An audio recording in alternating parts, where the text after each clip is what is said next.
Queria também agradecer-vos a oportunidade de estar convosco hoje, de se terem inscrito nesta formação, que é muito importante para as prioridades do programa de governo que respeita a esta matéria do direito de autor e direitos conexos, que é sobretudo muito importante para o nosso país. Então, o que eu vos ia propor era que começássemos por enquadrarmos um bocadinho neste setor, ou seja, conversar um bocadinho sobre a caracterização do setor em Portugal, quanto é que ele vale. Muito obrigada, minha senhora.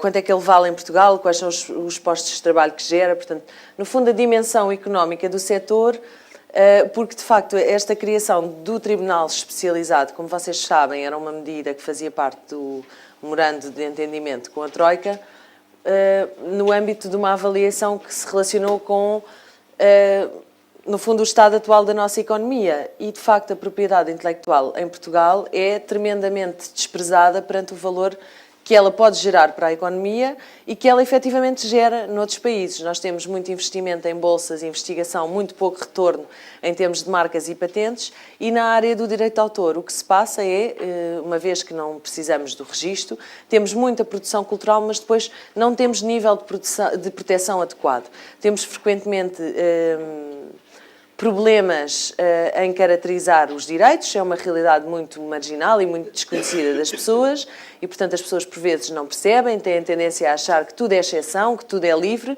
Isso compromete, como é óbvio, o valor da criação e compromete o investimento no nosso país. E, portanto, eu acho que para começarmos a falar sobre isto, é importante que se tenha uma noção que nós não estamos aqui a falar das canções, das baladas dos anos 70 ou de meia dúzia de músicos ou do que quer que seja, para percebermos que realmente onde é que vão impactar as decisões que este Tribunal de Propriedade Intelectual vai adotar, onde é que elas vão impactar e qual é o potencial que isso tem para o nosso país. Portanto, quando nós falamos em criatividade, que hoje em dia é um conceito que, de certa maneira, se tornou a Vox Populi, portanto, é um conceito que está muito em voga, nós ouvimos falar de criatividade a propósito de tudo e de nada, e a criatividade está relacionada com uma série de setores, não apenas com a cultura. A criatividade está relacionada com a indústria, portanto, temos as indústrias culturais e criativas, que é um setor bastante vasto, que cobre desde a moda, a arquitetura, o design, a música, a edição de livros e até a produção de computadores e de software, está incluído nestes setores das indústrias culturais e criativas.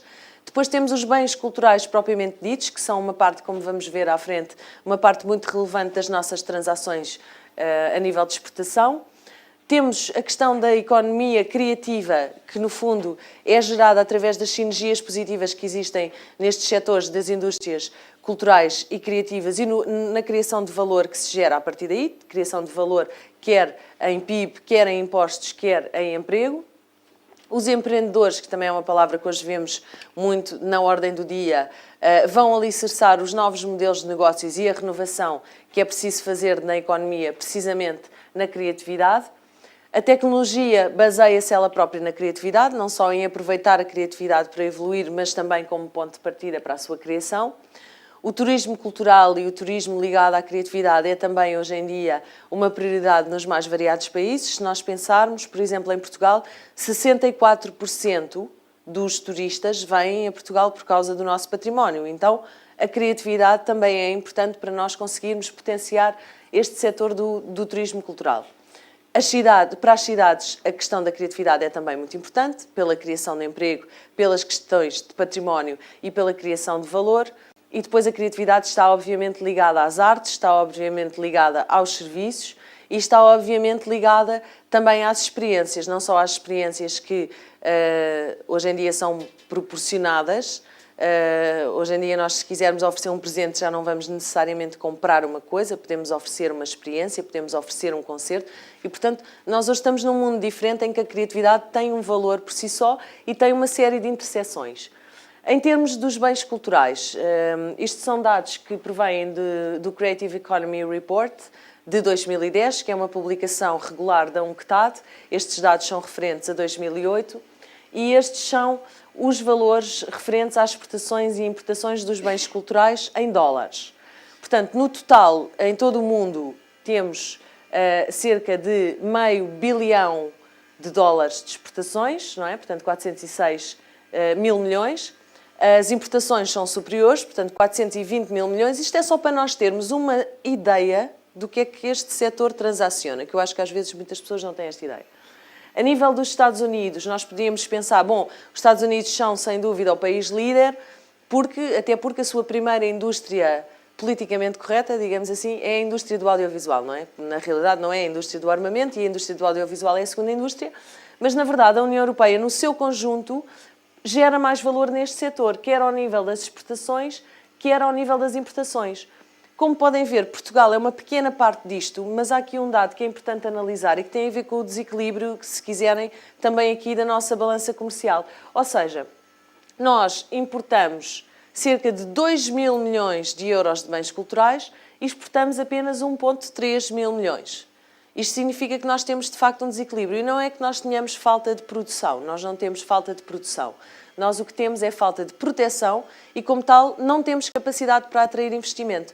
Nenhuma editora vai querer instalar-se em Portugal nos dias que correm com os atrasos nas decisões judiciais, com decisões judiciais que não protegem os titulares de direitos e, portanto, isto é, de facto, um problema. E o Tribunal de Propriedade Intelectual vai ser muito importante para dar resposta a estas necessidades dos investidores.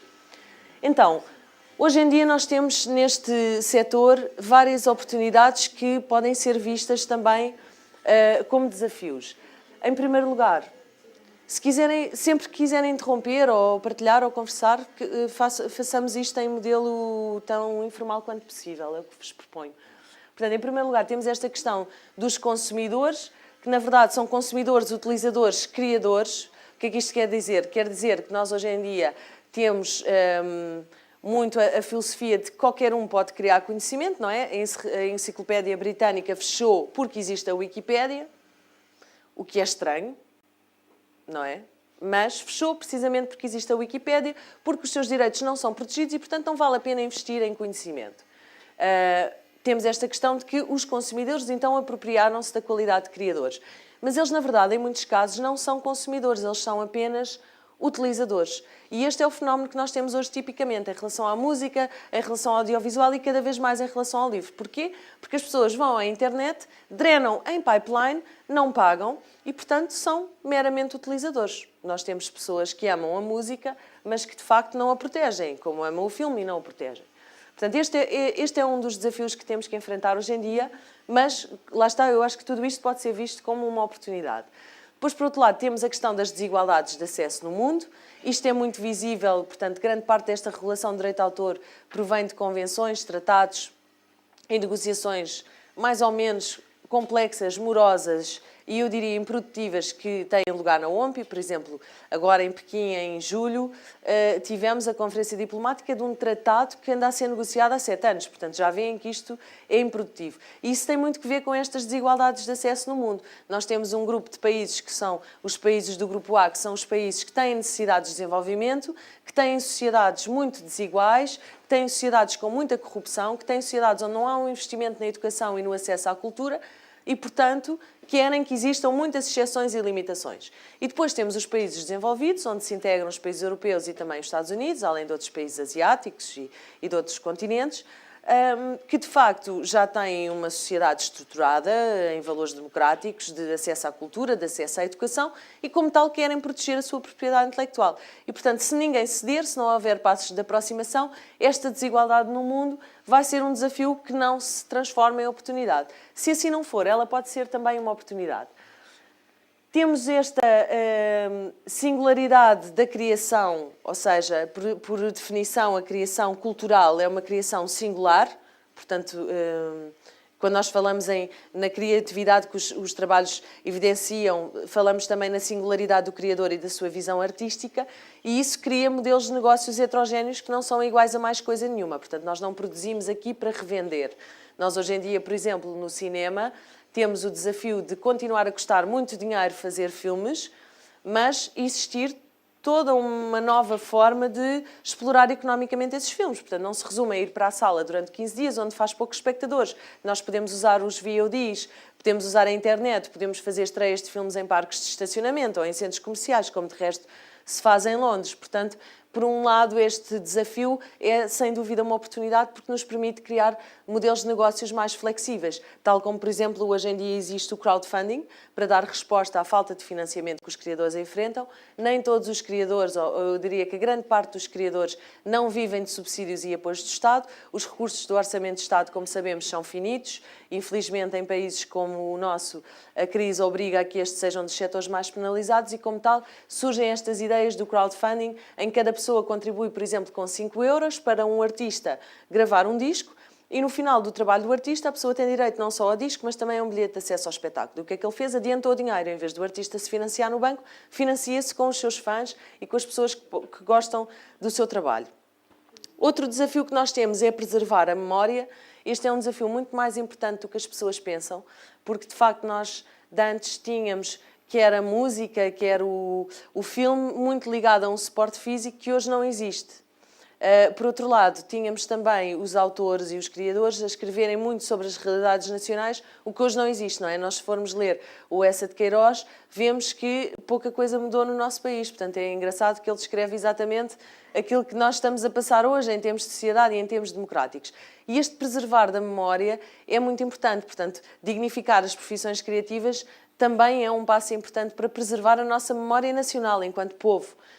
Portanto, se nós pensarmos que tudo indica que caminhamos para uma federação europeia, a identidade cultural vai ser um dos poucos aspectos que nós vamos conservar em termos de soberania. Eu diria que devia ser uma prioridade preservar a nossa memória. E, finalmente, criar valor. Como é que nós vamos criar valor com todos estes desafios em que, de facto, já não nos basta produzir e vender, porque as pessoas já não querem comprar e, ainda por cima, têm gratuitamente. Portanto, de facto, temos, no mundo da internet, toda uma nova realidade para lidar. E as pessoas hoje em dia dizem, bom, sim, mas agora a internet também proporciona novos modelos de negócios, portanto, nós podemos sacar da internet à vontade porque eles vão ganhar assim assado. Mas como assim? Ou seja, qual é a sustentabilidade que nós temos para estes modelos de negócios na internet? É que até agora ninguém encontrou nenhuma. Nós assistimos nas últimas semanas no nosso país ao encerramento de 60 publicações. 60. Isto é grave, porque isto significa interferir com a liberdade de informação. Portanto, nós hoje em dia, com a falta de controle dos usos digitais ilícitos, não só estamos a criar um problema à diversidade cultural, como também estamos a criar um problema à liberdade de informação. Porque, como vocês sabem, quanto mais concentrados os meios de informação, menos liberdade existe nas visões daquilo que nos chega. E, portanto, de facto, não há sustentabilidade. E este é um setor, em particular, o da imprensa, que já teve diversas aproximações ao negócio digital, desde tentarem vender os seus conteúdos por assinaturas, até tentarem pagá-los através da publicidade, mas nada tem resultado. E, portanto, isto vai ser, ou seja, no fundo, isto para vos dizer que vai ser realmente penalizador para nós, como consumidores, se não tivermos uma resposta para estes desafios. Então, como reflexão, eu diria que é importante pensar que a criatividade tem um valor. E tem, de facto, um valor e tem que ter uma moeda. E essa moeda são os direitos de propriedade intelectual, ou seja, o direito de autor e os direitos conexos. Enquanto na inovação, ou seja, naquilo que é patenteável, no que é registável, nós chegamos, fazemos um registro e se alguém copiar a nossa ideia, nós podemos processar essa pessoa, podemos obrigá-la a deixar de produzir, por aí fora. No direito de autor e nos direitos conexos, a proteção é muito mais frágil, porque, primeiro, não estão sujeitos a registro constitutivo, em segundo lugar, a sua divulgação é uma condição da proteção. E, portanto, a partir do momento em que nós pomos uma música, ou um livro, ou um filme no mundo, ele é de toda a gente, não é? Temos é que criar uma forma dele ter um valor. E essa forma são os direitos, portanto, o direito de autor e os direitos conexos. E por isso é que estes direitos de propriedade intelectual, que sempre foram importantes, mas hoje em dia eles nunca tiveram tanto valor como têm hoje em dia, porque de facto, se não forem os direitos, nós não conseguimos criar valor nos modelos de negócios. E em relação a isto, eu preparei este quadro, que é outra vez com base em dados do mesmo relatório, e isto parece um bocado confuso, nós olhamos para isto, mas o que é isto? Agora estes países todos, mas isto ou seja, há aqui uma lógica para nos fazer refletir sobre onde é que nós nos posicionamos. Isto tem a ver com royalties and license fees, portanto, ou seja, com especificamente aquilo que nós cobramos pelo direito de autor e pelos direitos conexos. Atrás eram os bens culturais, e dentro dos bens culturais inclui-se tudo, desde os CDs, os DVDs, a moda, portanto, os perfumes, tudo. Aqui estamos a falar especificamente daquilo que é a tal moeda de troca. E como vemos, outra vez, um desequilíbrio, só que desta vez é gigantesco, não é? Nos valores dos bens culturais tínhamos uma relação que era o dobro, não é? Nós importamos o dobro do que produzimos, praticamente. Aqui é muito mais grave, não é?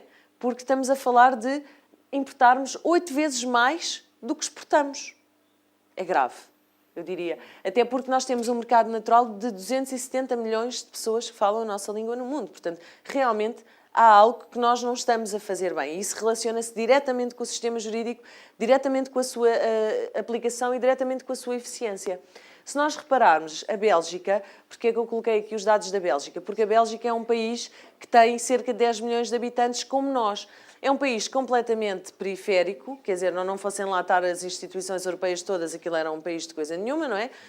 Tem alguns falantes da língua francesa, tem outros falantes do neerlandês, mas, enfim, em termos de identidade cultural, não é um país que tenha uma presença significativa no mundo. Ao contrário, é um país que absorveu 2 outras culturas, não é? No entanto, eles conseguem exportar quase tanto como importam e o valor da sua exportação é muito significativo. Estamos a falar de mais de 1.000 milhões de euros. E, portanto, é um valor significativo, contra 64 milhões que Portugal exporta. A Polónia, eu coloquei aqui a Polónia, que é um país também de grande disparidade, mas ainda assim produz muito mais do que nós. E outra vez, não tem a nossa vantagem da língua, não tem a nossa vantagem da afirmação cultural no mundo, ainda assim consegue exportar 204 milhões de euros. Importa muito mais, naturalmente, é um país que passou por todo o percurso que vocês conhecem, não é? Até à integração, que agora serve de, enfim, sumidor das energias poluentes que a Alemanha vai produzindo e, portanto, coitados, até nem tão mal para o que podiam estar. A Suécia é um ótimo exemplo. Porquê? Porque a Suécia tem um sistema fantástico, como aliás de resto toda a Escandinávia, de proteção destes direitos, que se chama Extended Collective License. E ele é possível nos países da Escandinávia porque os autores, os artistas, enfim, toda a categoria dos titulares de direitos estão efetivamente associados a entidades gestoras, que são muito representativas, portanto representam mais de 90% do total dos criadores, e isso permite criar um sistema em que todos são obrigados a obter licença e todos são obrigados a dar licença.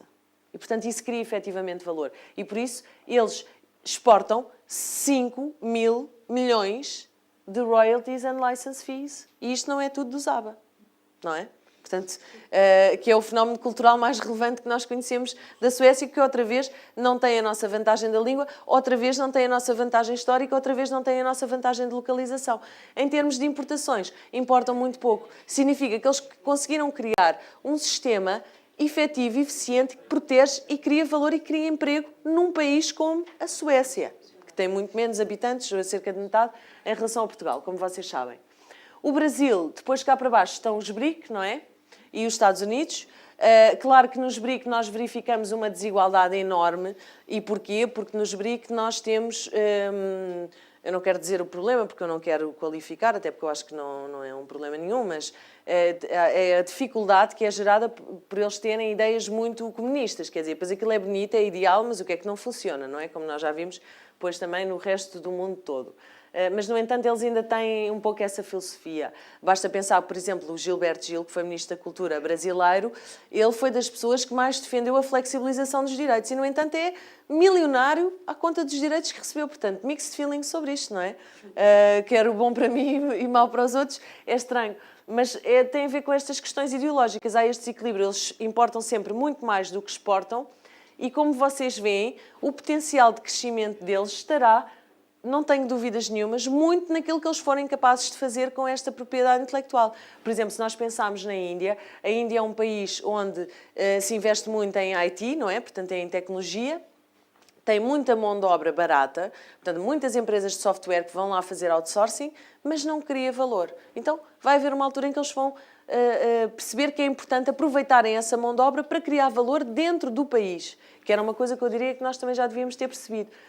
Em relação aos Estados Unidos, que é uma surpresa, nós também verificamos por este quadro que eles importam muito mais do que exportam. E sabem porquê? Porque eles importam muito material repográfico. Ou seja, os livros, aquilo que é, digamos, o conhecimento científico, o conhecimento teórico, apesar de ter muita produção nos Estados Unidos, ainda se baseia muito naquilo que foi produzido, sobretudo na Europa. E, portanto, por enquanto, nós ainda temos aqui alguma vantagem competitiva que nos permite ter lugar nas importações dos Estados Unidos. Portanto, isto é só para termos uma ideia realmente da ordem de grandeza dos valores que estamos aqui a falar e do potencial que nós estamos a perder. Porque imaginem se nós conseguíssemos só diminuir aquelas importações para metade, sem pensar que isso se refletiria diretamente nas exportações. É dinheiro que fica no nosso país e estamos a falar de 200 milhões de euros.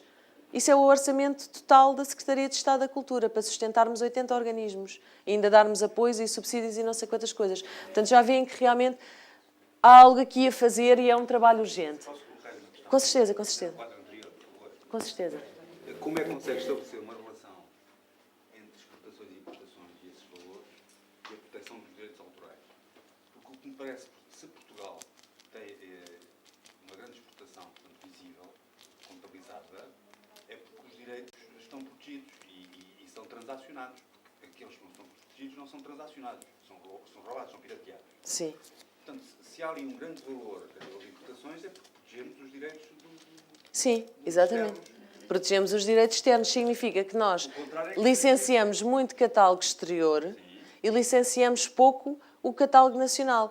Porquê que nós licenciamos pouco o catálogo nacional? Porque, em grande parte, esse catálogo nacional não tem investimento. Por exemplo, nós hoje em dia temos ótimos músicos que são conhecidos todos, as editoras não investem neles. E, portanto, eles não vão ter possibilidade nenhuma de chegarem ao outro lado. Mas não investem neles porque não há proteção dos direitos Sim. autorais ou por causa da eventual falta de procura a nível internacional Não, de todo. portugueses. É porque não há proteção. Não uma relação direta entre isso que está... Mas eu explico. Por exemplo, recentemente saíram estas notícias... Os atrasos dos tribunais, isso ainda muito menos, não é? Pois. Recentemente saíram as notícias de que Portugal é o 13º país no mundo a nível de downloads ilegais. É o 13º país que mais downloads ilegais faz. Eu pergunto-lhe se fosse um editor de música vinha cá investir? Se não tiver consumidores? Mas diga-me uma coisa, Acho que não, não é? Esses downloads não são seguramente de obras portuguesas. Perdão? Esses downloads, essa pirataria... Não são só de obras portuguesas, são de todas as obras. Mas o que acontece é que ela não é combatida. Isso é outra questão. Ela não é combatida. Outra questão, estamos todos de acordo. Não consigo estabelecer a relação entre importações, que são bastante elevadas, portanto, é a visibilidade que efetivamente são compradas, portanto, não é através da pirataria, e a falta de proteção do... Isso tem a ver com o conhecimento que nós temos dos sistemas, não é? Eu também não saberia nada sobre... Não vos podia ter estabelecido aquela relação se não soubesse nada sobre a Suécia. O que eu sei sobre Portugal é que é o 13º país em termos de downloads ilegais no mundo inteiro. Estamos a falar, inclui Índia, Bangladesh, Rússia, posso-lhe continuar a citar países que têm muito mais razões, digamos, económicas para fazer downloads. Depois, tem uma das maiores taxas de morosidade na Europa em termos de decisões administrativas e judiciais, porque a questão não são só os tribunais, como é óbvio, são também as próprias decisões administrativas. Por exemplo, eu recordo-me, em 2009, foi feito um pedido de suspensão ou de remoção de links à PT, que foi deferido pela IGAC. Até hoje a Anacom não obrigou a PT a remover nada. Estamos em 2012. Eu, na altura, participei nisso. Hoje em dia trabalho na Secretaria de Estado da Cultura. Posso-lhe dizer que na Secretaria de Estado da Cultura não há nenhuma pessoa, além de mim, a trabalhar nesta área. Isto, eu acho que é uma grande parte da explicação do que está ali. Portanto, a falta de proteção adequada, portanto, de densificarmos adequadamente as exceções e limitações perante os direitos exclusivos, não é? Depois, à tarde, haverá a oportunidade de falarmos sobre aquele parecer da PGR, que é, de facto, uma coisa chocante, revela um sim, um despacho, perdão. Mas, doutora, queria só dizer uma coisa. O facto de Portugal ser o 13º país a fazer downloads ilegais não terá também a ver com o facto de Portugal ser um dos países mais desenvolvidos na utilização dos meios informáticos da internet? Não, Portugal é um país tão desenvolvido como os outros porque Portugal beneficiou de um esforço de investimento que foi feito pela Comissão Europeia ao abrigo da Agenda I 2010, que vigorou entre 2001 e 2010 e que deu origem aos planos tecnológicos, aos Magalhães e a todo o acesso que nós temos. No entanto, usar bem as ferramentas de internet, posso lhe garantir que não somos, porque os escandinavos têm muito maior taxa de utilização, aliás, há estudos sobre isso, até dedicados, por exemplo, às crianças, especificamente, depois se tiver interesse nessa área posso lhe enviar algumas coisas. O facto de nós sermos muito bons e capazes de usar a tecnologia não quer dizer que a possamos usar para os fins errados, não é? Agora imagine que Portugal estava no ranking do phishing, não é? Vamos orgulhar-nos disto porque temos muita utilização da tecnologia? Não, porque estamos a roubar dinheiro aos bancos, não é? Aqui estamos a roubar dinheiro aos criadores. Não, eu acho que tem a ver, sobretudo, com as pessoas não terem respeito pela propriedade intelectual, não é? O que eu estou a dizer é que, com certeza, Sim. na Índia haverá muitas criaturas da idade Sim, que não têm acesso. do meu filho, que é jovem adulto, que não têm acesso, não fazem ideia do que é um computador. Pois, com certeza. É isso que eu estou a dizer. Com certeza. E aqui, se for a aldeia mais pequena ali do Concelho de Góis, de onde eu não sou natural, mas quase, qualquer miúdo sabe... Tem internet, claro. É só isso. Não, ótimo, ótimo. Isso Sim, sim. é um fator a ter em conta. Sem dúvida, claro. É certo que deviam não aprender a fazer downloads ilegais. Mas Idealmente. Tem um meio que outros não terão. Deviam fazê-los legais, não é? Tem Idealmente. um meio e um know-how que outros não terão. E é isso que era Diga, diga. A que é que se refere quando diz que os editores internacionais não vêm a Portugal investir? A que é que se refere concretamente? Refiro-me concretamente há 6 anos atrás havia 60 empresas de edição de vídeo. Agora há 9. Há 6 anos atrás havia 54 editoras de música. Agora existem pouco menos de 20. Refiro-me a este tipo de dados. Especificamente. O facto das pessoas termos o vídeo em casa, ou nas boxes, e tudo isso. Sim, mas isso não é os clubes de vídeo. Eu estou a falar de edição de vídeo. Produção, edição. Ou seja, nós termos um filme... Repare, nós não temos todos os filmes que nós quisermos, não é? Nós temos os filmes que os distribuidores distribuem, certo? E nós, há 4 anos atrás, tínhamos 60 distribuidores, editores/distribuidores, agora temos 9. É claro que... uma quebra do poder económico das pessoas. Nós também tínhamos 1000 empresas construtoras e agora temos 100. Quer dizer, não podemos só dizer que é um download ilegais. Claro. Mas eu acho que, Pois. há uma falta de censura social. Há falta de censura social, com certeza. E as empresas não vêm investir em mercados onde não têm retorno. Ponto. É tão simples quanto isto. Portanto, se tiverem que investir em Espanha, porque em Espanha há retorno, é isso que vão fazer. De resto, posso-vos dizer que grande parte das editoras de música estão a deslocalizar os seus centros de decisão para a Espanha. Sabem o que é que isto significa? É que a percentagem que essas editoras, no seu plano de negócios, é que isto depois é preciso nós entrarmos no negócio das empresas e nem todas as pessoas têm que o conhecer, como é óbvio, mas nós temos um plano de negócios, certo? Todos os anos. Temos um dinheiro para gerir. E esse dinheiro destina-se a distribuir o quê? O catálogo mainstream, que é o catálogo americano, certo? Depois há uma percentagem do nosso orçamento que é dedicado a editar catálogo nacional, certo? Portanto, se eu não vender, eu vou editar? Pergunto-vos. Se vocês tiverem dinheiro, quiserem investir, eu não estou a dizer gastar, estou a dizer investir. Investir implica pôr o dinheiro num determinado bem e receber um retorno. Vão investir se não tiver retorno? Mas a doutora sabe Não é? também que os sites que disponibilizam filmes e músicas não estão sediados em Portugal. Aliás, Alguns. Outros estão. Os grandes, que fazem grandes transações, Não. estão em Portugal. Não. E, aliás, se sabe também que são utilizados, enfim, paraísos, países onde são alocados esses sites, para fazerem essas transações. Portanto, isso é uma luta que é a nível internacional e não é propriamente a criminalidade portuguesa nem os portugueses que podem, por si próprios, resolver esse problema. Não, com certeza que eles não podem. Agora, eles podem resolver o problema do seu Agora, próprio mostrar país. este quadro como sendo Portugal um paradigma de contrafação, eu por ali não chego. Aliás, olhando para aquilo, até me dá a ideia que a Suécia fará mais downloads ilegais que Não, Portugal. mas isto não tem relação com os downloads ilegais. Eu acho que o setor entendeu isto mal. Portanto, isto tem a ver com a capacidade de gerar valor a partir da nossa propriedade intelectual. É o que isto se destina a analisar. Certo? Certo, certo.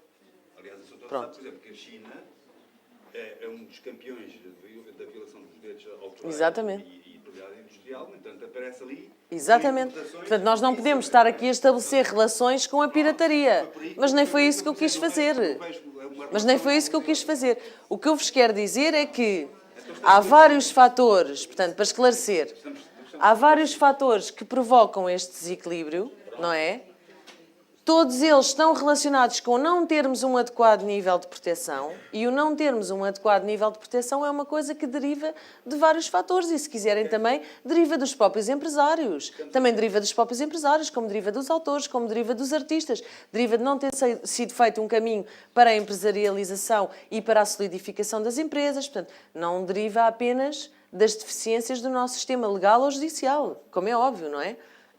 Que aliás existem também de resto nos outros países. Deriva de um conjunto de fatores, entre eles esse. Uma grande agressividade a nível da colocação dos produtos no estrangeiro, esses são os grandes problemas de Nunca Portugal. tivemos. Temos belíssimos vinhos que não são colocados no É estrangeiro. verdade. E, portanto, é aí que se tem que investir. Portanto, há uma série de deficiências que nós temos, não é? Agora, Agora, isso e a falta de com certeza que não. Não, entre isto e a falta de proteção, claro que há. Porque a falta de proteção também se faz sentir nessa falta de estratégia. Também se faz sentir na inexistência de um gabinete de direito de autor. Também se faz sentir na inexistência de representação adequada nas instâncias europeias. Portanto, a falta de proteção não é só uma falta de proteção a nível judicial. Eu sei que essa é a vossa realidade, portanto é o que vos interessa mais, mas há mais para além disso, não é? É a falta também de prioritização que a área política deu a isto, não é? Porque não é em um ano que nós vamos corrigir aquilo que não é feito durante 20 anos. Portanto, há todo aqui um conjunto de fatores a que chamamos falta de proteção, mas que tem a ver com diversas realidades, ou seja, falta de investimento no setor, se quiser. É uma melhor palavra. Portanto, estes desafios para o direito de autor, eu diria que podíamos agrupá-los nestas três palavras. Em primeiro lugar, temos que avaliar. De facto, temos falta de estudos e bons estudos sobre este setor. O último estudo que foi feito é de 2006. Foi divulgado em 2010, mas são dados de 2006. Foi feito ao abrigo de um estudo centralizado que a Comissão Europeia coordenou nos 27 Estados-membros, que agora deu origem a uma diretiva que está em discussão sobre a gestão coletiva de direito de autor. Portanto, em primeiro lugar, temos que avaliar. Convinha avaliarmos isto como deve ser, caracterizarmos as empresas. Por exemplo, nesse estudo, que é o estudo do professor Augusto Mateus, diz que existem em Portugal 127 mil empregos na área da cultura e desses 127 mil, 200 são na área da música.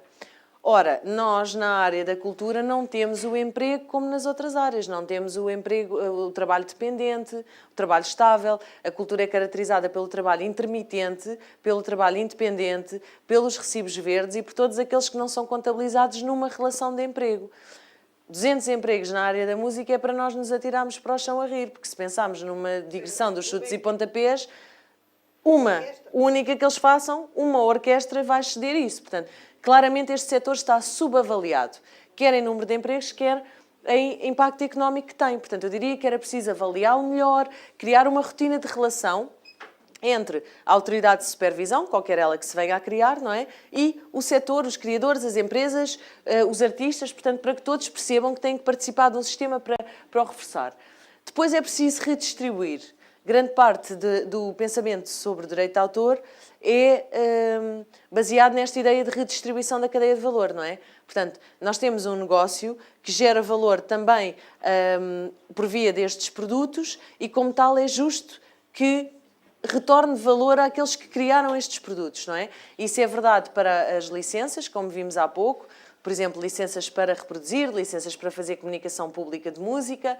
Eu vou a uma discoteca, não é para beber whisky, não é? Porque isso eu posso beber em casa. Eu vou porque há todo um ambiente social e há música também. E, portanto, é justo que a discoteca pague uma licença. E isto é o raciocínio que nós, em geral, aplicamos nesta área e tem que haver, de facto, essa prioridade da redistribuição. E, finalmente, é preciso regular. Nós já falámos aqui desta questão dos tribunais, espero que não fiquem zangados comigo, mas eu prefiro ser sempre sincera e frontal e ser criticada por isso do que ao contrário. Mas, de facto, eu acho que o nosso problema até está muito mais na regulação do que naquilo que depois chega aos tribunais. Porquê? Porque metade dos problemas nem lá deviam chegar. deviam ser resolvidos na regulação. E a questão dos usos digitais tem tudo a ver com isso. Os usos digitais, desde a Diretiva do Comércio Eletrónico, que é do início dos anos 2000, transposta em Portugal em 2004, mal transposta, peço desculpa, muito mal transposta, portanto, não tem um adequado mecanismo de resolução provisória de litígios, depois não tem um adequado mecanismo de recurso especializado, agora, criar o Tribunal de Propriedade Intelectual, ninguém se lembrou que era preciso mexer naquilo para, enfim, adequar. Posso-vos dizer que nós, cultura, pronto, já sei que já sabem que o Secretário de Estado ainda está admitido, mas isso não compromete o nosso programa de governo e já temos uma articulação com a Secretaria de Estado das Obras Públicas para começar a responder a este desafio da regulação, porque de facto se a regulação funcionar, o caudal que vai chegar aos tribunais é aquilo que realmente tem que ser resolvido pelos tribunais, porque muitas vezes os tribunais têm pedidos de resolução de questões que são meramente administrativas e que nem lhes compete, não é? Portanto, não devíamos fazer os juízes perder tempo com essas coisas. Mas temos que fazer aquelas três coisas, portanto, avaliar, redistribuir e regular, sem esquecer que temos que aumentar o acesso. Isto é muito importante. Eu não sou daquelas pessoas, pessoalmente, que defende que tem que se trancar tudo num cofre, as obras todas, e depois alguém vem com muitos milhões e nós damos. Isso não pode acontecer. Quer dizer, nós temos países que são bons exemplos de modelos de negócios que são viáveis. Imaginem, eu quando estudava na Faculdade de Direito, havia aquele drama das fotocópias, não é? E havia coisas que nós mesmo não conseguíamos ter sem serem fotocópias, porque não havia, os livros já não se faziam, enfim, uma série de situações dessas. Não era muito mais fácil nós irmos a um site de uma sociedade de gestão e chegarmos lá e vermos primeiro ano de Direito, qual é a faculdade, clássica ou católica, ou lá qual fosse a nossa faculdade. Escolhíamos e estavam lá as leituras todas. E nós pagávamos 100 euros de licença, mas tínhamos acesso a tudo. Eu acho que isto era positivo. E acho que isto era positivo não só para os alunos, não só para os professores, facilitava o trabalho de toda a gente, mas sobretudo também para os criadores, que se calhar têm que desistir um bocado desta ideia de querer vender tudo se as pessoas só querem comprar 10 páginas ou 20 ou 30. Portanto, tem que haver essa adequação. Os criadores também têm que ceder um bocadinho, ou seja, é preciso que haja passos em frente para construir uma ponte, mas tem que ser das duas partes. E também dos criadores. Preciso terem em mente que é preciso aumentar o acesso, não pode ser proibir o acesso à filosofia, acho eu. Depois, por outro lado, esta preocupação de preservar a cultura local e nacional. Hoje em dia nós temos aqui um grande drama, há bocado falávamos das empresas, não é? Em que é que isto se concretizava? Nós nunca tivemos muitas editoras técnicas, por exemplo. Tivemos, nos anos melhores, acho que para aí umas 20, não é? Hoje em dia temos 5. E só uma é que compra direitos lá fora para traduzir para cá, que são coisas de biologia, biotecnologia, aqueles livros muito complexos, de medicina, etc. Eles compram aqueles direitos todos, fazem um livro a 50 euros, têm prejuízo porque nem sequer uma edição de 100 livros vendem. Portanto, isto depois é um problema. Porquê? Porque se nem aqueles livros nós conseguimos traduzir, aqueles livros que os professores todos mandam comprar, agora imaginem para nós podermos editar um autor científico, é um risco. Ou é um professor, como acontece muitas vezes, que tem o seu salário pago e, portanto, não precisa de se preocupar com o dinheiro que vai vir do livro que editar, não é? E encontra, por acaso, uma editora que também consegue gerir ali algum fundo de maneio para editar aquele livro. Ou então, nós realmente, dentro de algum tempo, não vamos conseguir editar. Ou vamos publicar umas coisas na internet, no Creative Commons, mas lá está, outra vez. Isso não gera valor. E, sobretudo, também não gera reconhecimento. E os autores precisam de reconhecimento. E, finalmente, temos que premiar a criatividade, porque se nós fizermos crer às pessoas que isto é tudo mais do mesmo e não vale a pena fazer nada, eu acho que isso depois também se reflete na sociedade, não é? E reflete-se em tudo. Ou seja, se nós não premiarmos a criatividade, não só a criatividade típica na música, ou no filme, ou no livro, mas também a criatividade das pessoas que desenvolvem novos modelos de negócio, que inventam novas formas de arquitetura, novos tecidos para a moda. Se nós não fizermos um esforço para premiar esta criatividade, as pessoas não vão querer investir nela e, portanto, aí nós vamos gerar cada vez menos valor e vamos ser lá o tal país dos serviços e dos call centers, que se calhar não é muito bom para o nosso futuro. Então, de facto, é preciso um equilíbrio, eu diria. Isto aqui é uma imagem do Creative Commons, que o autor, obviamente, autorizou a partilha, senão eu também não tinha posto aqui. Tem lá a marca d'água do site onde foi tirado. E isto eu acho que reflete o que se está a passar hoje em dia. É que, de facto, cancelaram o seguro a estas áreas todas e, portanto, o melhor é o Humpty Dumpty descer do muro, porque hoje em dia esta coisa da criação, se antes já era difícil, agora está-se a tornar praticamente impossível. Até pelas próprias diferenças dos modelos de negócios. Por exemplo, se vocês pensarem na música, no início de tudo, nós não tínhamos editoras separadas das rádios. Nós tínhamos as rádios que contratavam os artistas, que eram pagos todos os meses, como, por exemplo, a Billie Holiday e outras estrelas fantásticas dessa época, eram pagos todos os meses, iam cantar à rádio, aí gravava-se um disco, depois vendia-se o disco por um preço marginal, mas havia poucas rádios, havia muitas marcas a querer fazer publicidade, portanto, hoje em dia tudo isto é muito diferente. Então, de facto, já não há seguro de criação e por isso é preciso criar estes equilíbrios. Isto aqui é uma afirmação, como é óbvio, da minha inteira responsabilidade, não tem nenhumas implicações políticas, portanto, eu acho que a cultura livre é a cultura independente e isto tem muito que ver com a questão que nós temos hoje em dia dos subsídios e os apoios. Eu, pessoalmente, nos últimos meses passei por este processo da Lei de Cinema, que é um trabalho que me foi cometido lá no gabinete e cada vez fiquei mais a acreditar nisto. Porquê? Porque, por muito que o Estado faça um esforço para atribuir subsídios e apoios, os recursos financeiros vão ser sempre finitos. E, portanto, a cultura que vai conseguir ser independente, que vai conseguir ser livre, é de facto a cultura independente. E a cultura independente, como ensinou-me, por exemplo, o João Mota, que dizia os teatros independentes chamavam-se teatros independentes, a Comuna e todos os outros, na altura de 25 de Abril. Porquê? Porque eles não recebiam dinheiro do Estado. Então, eu acho que isto é uma verdade que ainda hoje se mantém. E aí nós dependemos muito da relação que os criadores conseguirem criar com o público. E são estas tais questões que nós já falámos, não é? Portanto, por um lado, os modelos de negócios são de facto alternativas aos recursos finitos dos Estados, libertam o tal potencial de criação de emprego, mas como? Como é que vamos fazer isto? Como é que vamos criar esses modelos de negócios com o problema dos consumidores, que na verdade são utilizadores e depois também querem ser criadores? Os usos ilegais, que muita gente argumenta com isto, e de certo modo é verdade. Por isso hoje em dia vocês já veem que no YouTube já existem licenças, não é? Portanto, há vídeos que nós vemos com publicidade da editora e tem lá em baixo licença padrão. Portanto, claro que as redes sociais, claro que aquilo que foi a característica dos usos ilegais, que é a disponibilização na internet, contribuem para divulgar a criação, mas também contribuem para reduzir valor, não é? Porque se eu tiver um bem acessível gratuitamente, ou eu tenho realmente uma grande consciência social e um grande respeito, ou então eu vou buscar gratuitamente, não é? Não vou pagar. Portanto, pode. Deu um exemplo que é paradigmático, que são dos livros altamente especializados, que têm um grande investimento em termos autorais e que, eventualmente, depois não têm o retorno devido desse investimento que foi feito, quer pelo autor, quer pelo editor. Mas parece-me que esse é um problema que é fundamentalmente político, nem sequer é jurídico. Eu vou dar um exemplo. Uma pessoa quando vai a uma biblioteca tradicional, não paga para consultar livros. Hoje as bibliotecas são digitais.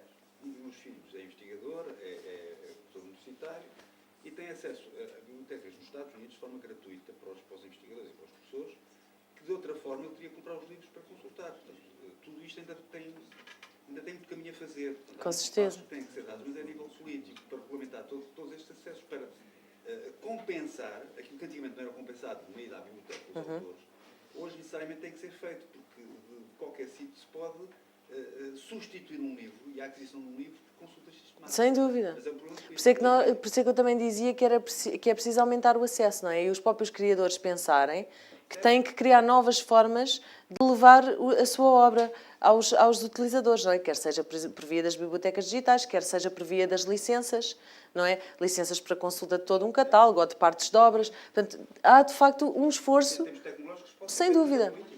É político, mas mais do que político, eu acho que é do próprio mercado. Tem que ser um entendimento dos próprios criadores. Eu não estou a ver que aquele que vai consultar os livros, mais uma vez o professor universitário, qual é a forma que ele tinha de compensar os autores? Não, ele não tem. Mas, por acaso, aí nessa questão do comodato, nós até temos aqui um problema em Portugal, porque nós não fizemos a adequada transposição da diretiva do comodato e temos um processo que já está em curso, devemos ser notificados brevemente de uma sanção pecuniária compulsória ao dia de cerca de 26 mil euros, porque não pagamos nada pelo comodato e há uma diretiva comunitária a impor isso desde os anos 90, não é? Portanto, isso até é um exemplo de uma coisa em que realmente nós estamos a falhar em termos políticos e temos que resolver. Caímos no outro extremo. As taxas que se pagam na aquisição das fotocopiadoras é o outro extremo, porque provavelmente aquela taxa que é distribuída pelos autores é mal distribuída, porque alguns não terão saído no mercado. Portanto, é uma taxa que depois é distribuída como? Isso é que eu lhe pedia para nós falarmos mais à frente, porque eu trouxe essa coisa específica da cópia privada. São tudo questões políticas. Sim. E falaríamos disso mais à frente. Isso é um aspecto muito importante que temos realmente que falar, porque há aí muitas ideias erradas e é preciso esclarecê-las. Portanto, aqui em relação a esta questão, eu acho que é importante pensar no que fazer ao middleman. Quem é o middleman hoje em dia são os ISPs. Ou seja, nós temos os fornecedores de internet todos a ganharem bom dinheirinho com isto. Nós não temos problema em pagar-lhes 40 euros por mês para termos um acesso à internet, mas depois não pagamos os conteúdos. E, na verdade, quem lucra com o acesso ilegal aos conteúdos são os ISPs. Porquê? Porque nos vendem mais banda, porque nos vendem mais velocidade, porque nos vendem mais downloads, etc. Então o que é que nós vamos fazer a este middleman? É que ele, na verdade, está-se a apropriar daquilo que era o dinheiro que nós devíamos repartir com o criador. Portanto, há aqui uma nova variável na equação que ainda ninguém, ou seja, eles estão muito tranquilos a fazer o seu negócio, porque ainda ninguém os chamou à responsabilidade. Mas vamos ter que pensar o que fazer com eles um dia destes. Depois, a última questão, o último equilíbrio que é preciso gerar é que nós temos hoje em dia, fruto desta especificidade deste setor, o facto de isto é a economia do singular, ou seja, realmente nunca foi tão falada o tema da criatividade, nunca foi tão importante ser original, ser singular, ser criativo, mas ao mesmo tempo também temos muita produção em massa de cultura. Portanto, é preciso pensar que dentro desta produção em massa nós não podemos ser só assumidores de culturas estrangeiras. Nós temos que encontrar formas de preservar a nossa cultura local, de lhe dar destaque e de investir também nos nossos criadores.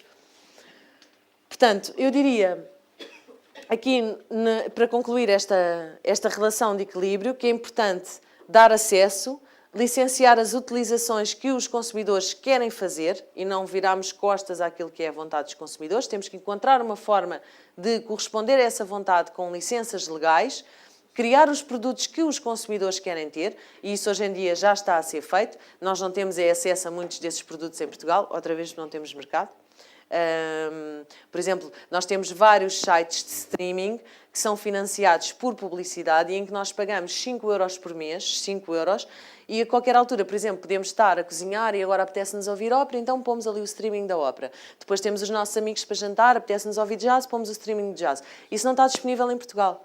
E não é só porque nós somos só 10 milhões, é porque desses 10 milhões...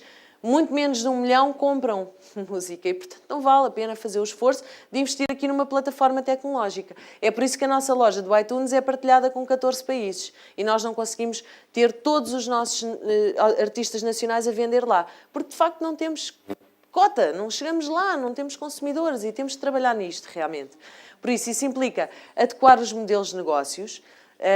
Isto eu acho que é uma prioridade. Por exemplo, na parte do cinema, nós estávamos aqui a falar dos VODs e dos clubes de vídeo. Eu, sinceramente, eu também acho essa conversa dos clubes de vídeo uma coisa de loucos. Ainda por cima já trabalhei com eles neste setor e nem consigo perceber o que é que eles me estão a dizer. Quer dizer, porque é que eles não fazem VODs de filmes dos anos 20 e 30? De certeza as pessoas iam lá buscar filmes. É porque isso não há no VOD das PTs e das zonas, não é? Ou de animação, ou de certo tipo de animação. Ou... Quer dizer, há tantas ideias. Na Polónia existem 17 VODs, em França existem 60. Portanto, aqui também podia existir mais do que a PT e a zona. Não existe. Portanto, temos realmente que adequar os modelos de negócios, criar novos modelos de negócios e investir neles, até porque o digital tem um investimento inicial bastante inferior.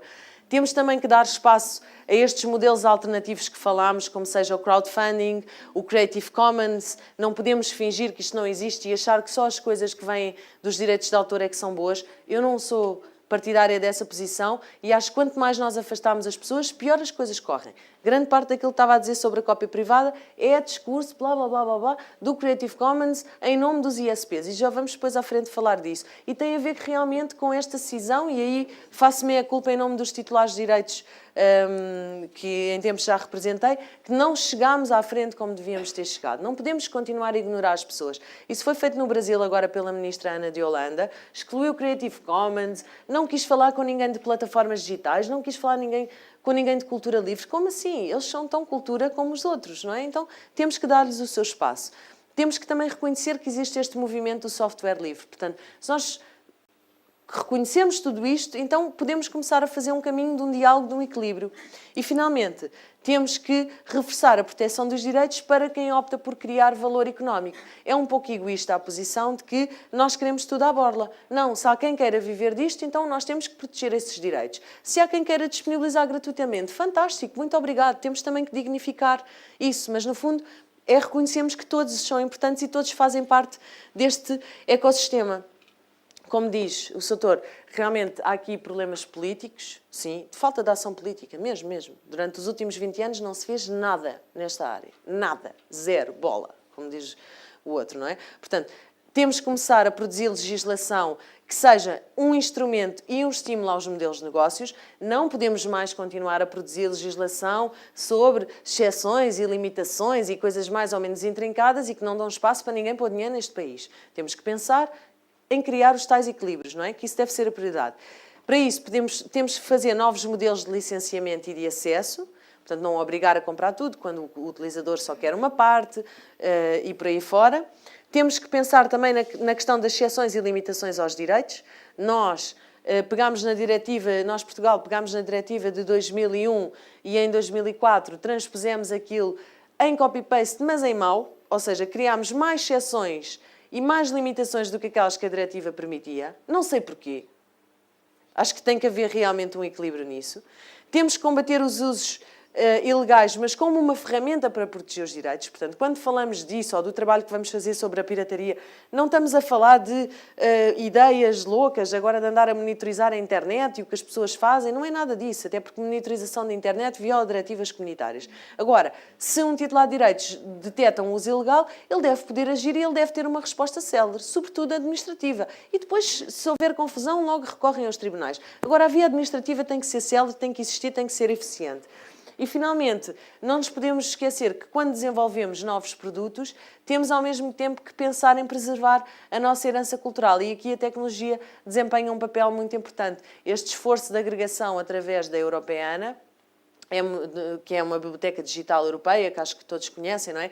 Que podem fazer visitas virtuais a museus, etc. É interessante, se calhar devíamos pensar também em criar mecanismos de proteger com a tecnologia a nossa cultura nacional. Vou-vos dar um exemplo, e não é só a tecnologia em sentido de fazermos bases de dados, é também aproveitarmos, por exemplo, as facilidades que o digital nos proporciona. Hoje em dia nós conseguimos fazer um documentário com muito pouco dinheiro. Mesmo, muito pouco dinheiro. Com uma câmara steady, pequenina, daquelas que nós temos em casa, fica um documentário excelente. E isso é importante, nós irmos às aldeias, falarmos com as pessoas e sabermos qual é a nossa história. Essa preservação é realmente muito prioritária. Devíamos aproveitar a tecnologia também para isso.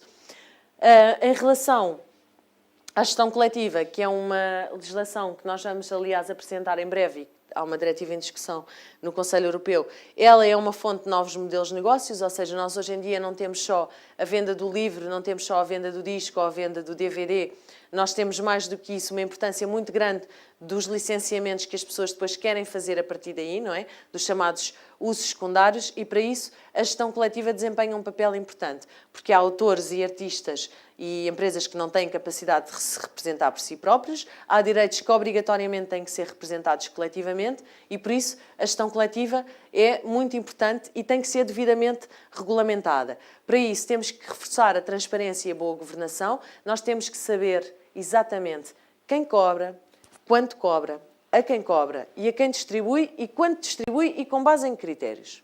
E isto eu digo-vos, eu fui diretora executiva de uma entidade de gestão durante 8 anos. Eu acho que nada pode proteger mais o meu trabalho, enquanto funcionária, do que isso. Certo? Portanto, não sou a favor de esconder dados, ou seja, grande parte deste criticismo que nós ouvimos hoje em dia, de não sabemos para onde vai o dinheiro, tem a ver com falta de nós dizermos às pessoas o que fazemos. Essa sociedade que eu fui diretora, por acaso, era a da cópia privada e, por acaso, teve uma taxa de administração de 3%, que era a mais baixa do mundo todo. Mas isso não se falou, nem nos jornais, nem lá nos Facebooks, nem por aí fora. Culpa nossa. Portanto, temos que aumentar a transparência, temos que aumentar a boa governação, temos que pôr regras na lei para que os titulares de direitos tenham certeza o que é que nós fazemos com o dinheiro deles enquanto não lhes entregamos. Certo? Portanto, se nós temos esta confiança do Estado, nós temos que merecer esta confiança do Estado. Primeira defesa dos criadores, mas também de quem trabalha nestas entidades, é a transparência e boa governação total. Total. Portanto, proibição de pôr dinheiro em aplicações financeiras de risco, proibição de reter taxas de administração imorais, como aconteceu, por exemplo, em França, em que retinham 50% do valor que cobram para criarem taxas de administração brutais, administradores todos em brutos carros. Isto é imoral, nós não podemos permitir que isto aconteça. Portanto, uma coisa vos anuncio, que este pacote, aliás, foi preparado pelo Secretário de Estado, portanto, brevemente vamos começar a ouvir falar destas matérias. Aqui na gestão coletiva, parece-me também muito importante reforçar a função social e cultural. Porquê? Porque, então, em países como o nosso, nós, imensas vezes, grande parte do dinheiro que cobramos vai lá para fora. Por isso, nós temos que garantir que há uma boa parte dele que é retido cá. Para quê? Para assegurar esta função social. Como vocês sabem, muitos artistas, muitos autores não têm direito à segurança social, não têm proteção na doença, não têm proteção na reforma, não têm no desemprego, não têm na maternidade. Não têm porque é trabalhador intermitente. Nunca chega lá. Portanto, se as sociedades de gestão existem, devem capturar uma parte do dinheiro, e posso-vos dizer que isto hoje já é feito tanto pela GDA como pela SPA, têm consultas gratuitas para os seus associados. Há muito boa gente que come uma sopa todos os dias à conta destas sociedades. Isto tem que ser realmente reforçado, porque nós temos que proteger os nossos. Em primeiro lugar, tem que ser a nossa principal linha. E depois, a função cultural, que é também importante. Porquê? Porque nós não podemos ter só o Estado como agora acabou o dinheiro, vamos pedir ao Estado. Não pode ser. Os próprios têm que criar, se quiserem, um sistema de previdência, digamos, não é? A partir dos seus direitos, já que são trabalhadores tão atípicos, a partir dos seus direitos, criar o seu sistema de previdência social e o seu sistema de previdência profissional. Porque este investimento na função cultural que as sociedades de gestão podem fazer vai beneficiar aqueles que não conseguem chegar ao mercado para editar discos, poderem fazê-lo por ali, a mesma coisa para os livros e para os filmes, e isso é, de facto, muito importante. Depois temos que investir em sistemas de informação e sistemas de gestão apropriados. Na minha opinião, o que devia haver em todas as sociedades de gestão, devia ser obrigatório, era, faz-te conta que eu agora sou escritora, eu quero saber quanto é que eu cobrei. Então, como tal e qual eu tenho o meu netbanco, eu vou fazer um login na minha área reservada e eu sei tudo. Eu sei a que preço é que estão a ser vendidas as minhas obras, quais foram os licenciamentos que foram feitos, quanto é que foi cobrado para mim e quanto é que eu vou receber. E isto deve ser todos os dias e a todos os minutos. E não deve ser mediante um e-mail que eu mando para lá e depois daqui a não sei quanto tempo tenho resposta. Não. Tem que ser acessível imediatamente. Percebo que isso seja um investimento, mas o dinheiro, outra vez, que é recolhido, tem que ser reinvestido neste negócio. E não pode ser mal gerido de maneira nenhuma. Uma das primeiras linhas de defesa é que esta transparência exista na relação entre entidades e titulares de direitos. E, portanto, esta é outra obrigação que vamos criar. E, finalmente, que esta gestão coletiva seja uma fonte de reinvestimento na criação. Ou seja, que não seja uma forma de recolher dinheiro para aumentar os rendimentos dos outros países, nomeadamente dos Estados Unidos. Não tenho nada contra os Estados Unidos, acho muito bem, de resto, mas, quer dizer, se nós não reinvestirmos na nossa produção nacional, então, será que faz sentido isto? Eu acho que não. Temos mesmo que ter isto como uma prioridade. Isto aqui é uma reflexão que é específica, só para nós pensarmos um pouco, porque eu acho que nós às vezes pensamos, porque nós somos um país pequenino e periférico da Europa, não somos nada, nós somos um país magnífico e maravilhoso e eu pessoalmente só tenho 34 anos, mas orgulho-me da nossa história. E por isso, estes 270 milhões de falantes da nossa língua, nós temos em todos os continentes, é brutal, mais ninguém foi capaz de fazer isto. E temos relações fantásticas com esta CPLP. Primeira linha de identidade que nós temos com eles, a língua. Onde é que a língua se manifesta? Produtos culturais. Temos alguma coisa feita neste sentido? Não. Muitas vezes nem vamos às reuniões. O que é que está a acontecer? O que é que está a acontecer é que nesta área os espanhóis estão a ir financiar sociedades de gestão no Brasil, em Moçambique, em Angola e a ocupar o nosso lugar, os nossos velhos inimigos espanhóis. Eu acho que isto não faz muito sentido, sinceramente. Portanto, havendo um mercado digital hoje em dia, nós devíamos apostar no reforço destas relações com a CPLP e também pensarmos que, enfim, sobretudo hoje em dia em que politicamente tudo está muito confuso na Europa, tentámos olhar mais além do mercado único europeu. Acho que isto foi o que nos chafou nos últimos séculos, dizem, não é? Portanto, olharmos para fora do continente. Eu diria que devíamos voltar a fazer essa reflexão e, em particular, para esta área. Por isso, aquilo que nós temos vindo a conversar com os países da CPLP é esta ideia de fazermos um mercado único para a economia criativa, sobretudo alicerçado no digital. Nós temos muitas desigualdades de acesso nos outros países, é verdade, mas no Brasil, por exemplo, não temos. E, portanto, a nossa ideia aqui é, ok, nós até estamos um bocado atrasados aqui em termos de alguma coisa de legislação, o sistema judicial também não funciona perfeito, mas nós estamos mais à frente do que os outros todos. Temos é que fazer um esforço para aperfeiçoar as nossas deficiências, porque, quer dizer, um juiz que vai julgar propriedade intelectual no Brasil, ele vai querer ler coisas de Portugal, ele vai querer saber o que é que nós fazemos aqui. Algum estudante brasileiro, ele vai ler coisas de Portugal. Portanto, nós temos, de facto, começar a ter um papel mais de liderança, deixar-nos de fingir que não temos interesse nenhum para este problema, porque senão os outros países vão lá, vão ocupar o nosso lugar. Isto é ridículo. Nós investimos na CPLP e depois não tiramos nenhum proveito económico. Por isso implica envolver os governos, coisa que já está a ser feita, fazer aquele trabalho de casa que é recolher dados. Há países, por exemplo, lá naquele relatório da UNCTAD, os nossos países da CPLP nunca prestam informações, porque eles não têm, eles não fazem monitorização deste setor, portanto, nós também não fazemos, não podemos falar, não é? Há 6 anos que não fazemos um estudo novo, temos que começar nós por avaliar e depois dar aos outros essas metodologias. Temos que reunir também os criadores nacionais, que acabam por estar muito desagregados, começar a criar oportunidades à medida daquilo que são as necessidades dos criadores, mas também dos utilizadores, e, finalmente, legislar, regular, gerir e, fundamentalmente, agir. Pronto. E há uma parte que está do nosso lado, outra que está do vosso lado e que é muito importante também. E isto eu era para vos dar só estas ideias para conversarmos um pouco. Pode fazer todas, se quiser. Eu concordo inteiramente com o que diz, o que é preciso fazer. Mas eu não percebo porque é que só acentua o que é preciso alterar até à parte do legislar. Depois conversei com vocês.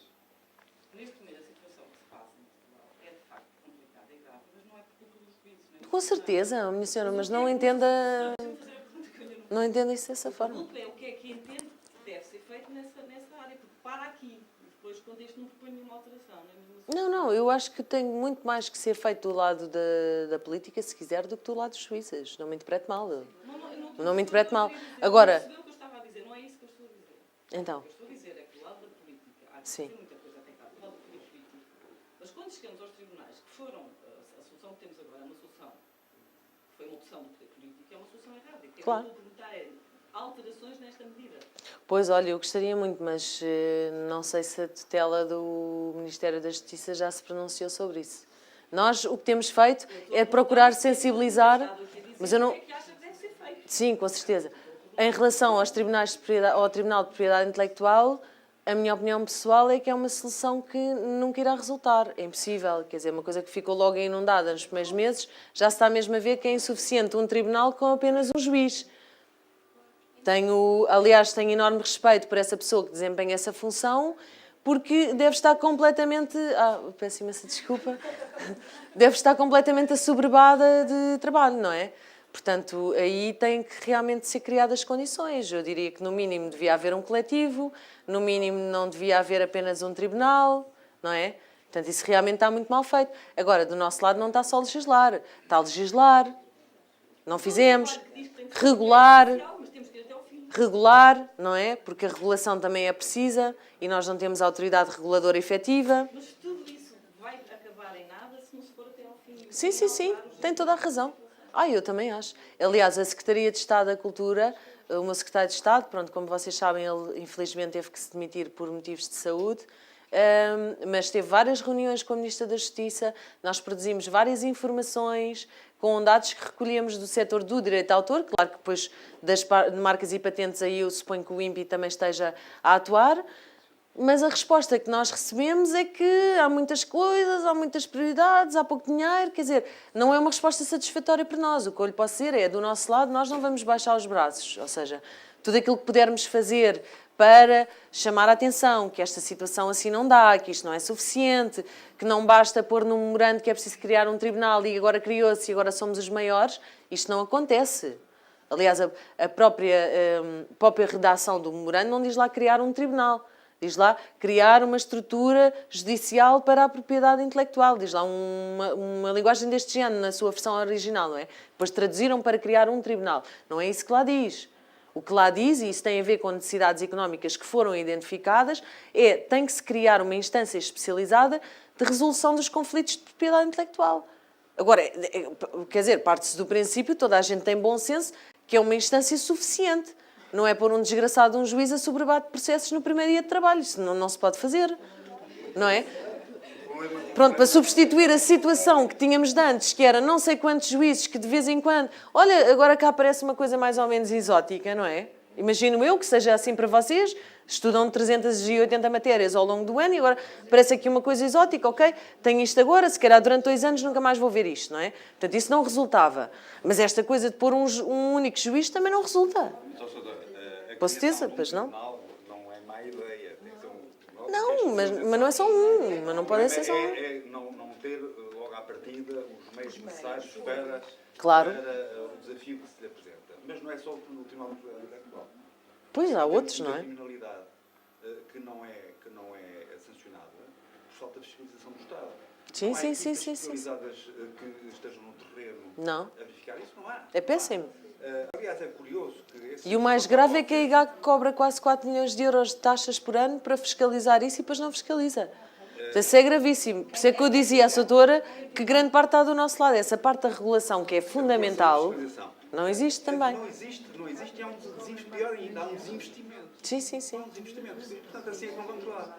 Porque ter os tribunais e as coisas não lhes chegarem lá... como E devem devidamente preparadas, não é? nem devidamente. Pois. A nível do crime, praticamente nada é feito. E então, a nível da internet, muita coisa podia ser feita a nível da criminalidade informática. Os poucos recursos que existem estão direcionados para a questão da pedofilia. Portanto, o resto foi abandonado, praticamente. Isso é outra questão curiosa do Decreto-Lei 7 de 2004, que precisa mesmo de ser alterado. Eu não sei se há outras áreas que se vão querer juntar a nós. Nós já fizemos um grupo de trabalho para estas questões, mas eu acho que outras áreas se deviam juntar. Na altura que trabalhámos sobre isto, ainda no meu trabalho anterior, eu lembro-me de nós tínhamos tido várias reuniões com a PJ e de nos dizerem que o processo para tirar imagens de pedofilia da internet era uma coisa perfeitamente louca perante a gravidade da situação, não é? Agora imagino que é um filho nosso, um neto ou que seja, pelo amor de Deus, é na hora que tem que tirar, não é? Mas não, tem que passar por todo um processo de produção, de prova, não sei o quê, indícios. Quer dizer, é ridículo, realmente está mal regulado. Mal regulado. Portanto, e era isso que eu queria dizer, se calhar não me expliquei bem, mas eu acho que o nosso trabalho não pode acabar em legislar, precisamente. O nosso trabalho tem que ser até muito mais na área da regulação, de reforçar a regulação. E por regulação quer dizer não só a tal autoridade de supervisão para os usos digitais, mas também a parte da fiscalização e a gestão dessa fiscalização. Eu peço imensa desculpa, em nome da Secretaria de Estado, de vos chegarem coisas da IGAC sem peritagens.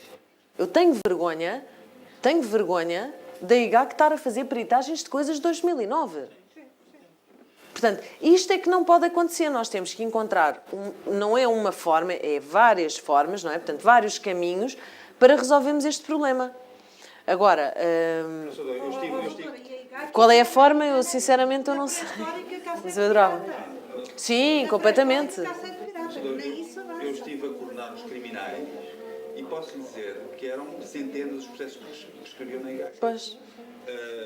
Eu sei, coisas degradadas nos armazéns e depois que perdem. É uma tragédia, é uma tragédia. Foi criada na própria Digital da República uma equipa para o sábio crime, não sei se sabia, e que está a dar uma grande atenção à criminalidade informática. Agora, não há, efetivamente, o acompanhamento depois administrativo das polícias, da administração. Mas isso, também criaram um grupo para a cibersegurança no nível da administração pública, que é uma coisa que já não me lembro se está na defesa, se está no meio. Eu lembro-me que logo criaram esse grupo, nós enviámos uma cartinha a disponibilizar-nos para aquilo que pudéssemos ser úteis, mas também lhe confesso que nós somos muito poucos mesmo. Mas está a referir-se aqui agora... Esse grupo da cibersegurança, porque nós enviámos para o grupo da cibersegurança, que é tudo, nós, a Secretaria de Estado. Secretaria de Estado, pronto. Porque nos pareceu também importante, nesse quadro, alertarmos para estas necessidades. Agora, o que eu acho é que isto devia ser um trabalho conjunto. Sem dúvida. Não é? A Polícia Judiciária tem uma palavra. E nós, por vezes, sem dúvida. E nós, por vezes, temos alguma dificuldade em envolver por exemplo, do lado da justiça, eu suponho que o que acontece é um grande assoberbamento com outros assuntos e isto é uma coisa tão pequenina lá no meio das outras coisas que eles têm. É um problema político, doutora. Como Sim, é que o mais uma governo- vez é um problema como é que político. O governo quer aumentar a fiscalização se está a despedir Claro, funcionários. não pode. Não pode, não é? Não pode. Portanto, é um discurso contraditório. Sim, sim, sim, sim. Aliás, nós hoje é as formas do possível. É o que nós fazemos, não é? Porque realmente não há dinheiro. Eu posso lhe dizer, pronto, não vou estar aqui a queixar, não tenho nada que me queixar, mas nós lá no gabinete somos 8 pessoas, temos 80 organismos a nosso cargo. Já vê que é de certo modo impossível, não é? Pronto, sem falar que depois cada um tem as suas áreas de especialidade que acompanha. Isto não é nada uma situação normal, acho eu. Por exemplo, por comparação, o Ministério da Cultura anterior tinha 30 pessoas no gabinete. Quer dizer, também não vou achar que eles tinham contratado aquela gente toda só porque eram pessoas que davam ali alguma utilidade, mas muito pouca. Vamos partir do princípio que eles tinham uma equipa que como precisavam, mesmo que tivessem mais alguns. Agora somos 8. Quer dizer, não chegamos para tudo. Portanto, é um bocado de fazer o melhor que podemos, mas não acho que estas políticas sejam nada boas para nós, claro que não, nem para proteger a nossa economia. E pronto, agora o que é que eu vos propunha? Propunha-vos que nós falássemos um pouco sobre... Não sei se querem fazer um intervalo. Sim, ótimo, muito bom, muito bom. Todos os que vocês quiserem.